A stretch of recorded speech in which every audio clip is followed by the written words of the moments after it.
Hi, today we're making shrimp curry. So, kakaibang curry to. This time, ang gagamitin natin ay shrimps. So, mga ingredients natin for our shrimp curry ay nasa 1 kilo ng shrimp. So, medyo malalaki yung shrimps na gagamitin natin dito. Tinanggal na natin yung vein niya sa likod and then pati yung shells, but iniwan natin yung kanyang tail intact. We need 1 1/2 cups ng thick coconut cream, 1 tablespoon ng finely minced garlic, 1/3 ng isang malaking onion, chopped, half a teaspoon ng chili powder, 3 pieces ng siling labuyo. So what I'm using here is dried siling labuyo na kinrush ko, 1 Knorr chicken cube. We need 2 tablespoons ng curry powder. So this is an Indian curry powder. Pagka kayo gagamit ng curry powder, lagi kong sinasabi, pumili kayo nung good quality na curry powder, yung merong tatak. Kasi pagka sa palengke kayo bumili, halos walang kalasa-lasa yung mabibili nyo doon. McCormick is a good brand, so pwede yun ang bili ninyo. Half na isang malaking green bell pepper, cut into strips. Half ng isang malaking red bell pepper, cut into strips. And salt and pepper to taste. At yan ang mga ingredients natin for our shrimp curry. For procedure, dito sa ating wok, lalagyan natin ng kaunting cooking oil. Then, isusutayin natin yung ating garlic. So, pagka medyo fragrant na yung ating garlic, o medyo brown na siya, i-add natin yung ating onion. Isusutayin lang natin hanggang malanta yung ating onion. Pagka malanta na yung ating onions, i-add natin yung ating curry powder.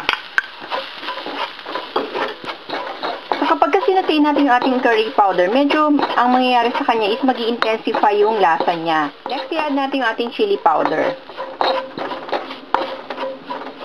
Next, i-add naman natin is our 1 1/2 cups ng coconut milk. So, hayaan lang natin na kumulo ito. So, kumukulo na yung ating coconut milk, pwede natin ilagay yung ating Knorr chicken cube. Tsaka yung ating siling labuyo. I'm gonna add a little bit of ground black pepper and a little bit of salt. So, adjust nyo na lang yung lasa according to your own taste. Pwede na rin natin i-add yung ating bell peppers.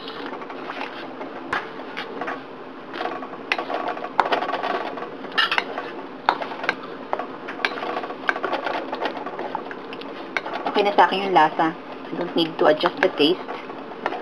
Maanghang siya because of the siling labuyo. Yan. So, medyo malambot na yung ating bell pepper. Pwede na nating ilagay yung ating shrimp.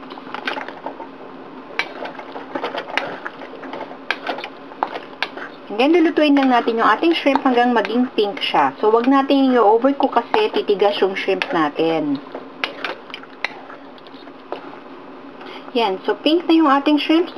Pwede na nating patayin yung apoy. So, if you want, you can adjust the taste according to your likings. Kung gusto nyo dagdagan pa siya ng siling labuyo para mas maanghang, po pwede.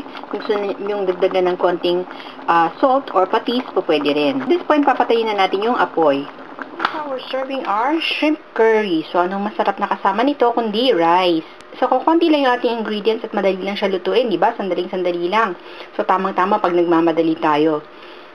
So, sana nagustuhan niyo itong ating video at sana i-try niyo itong ating recipe ngayon. So, maraming salamat sa panonood. Hanggang sa susunod ulit.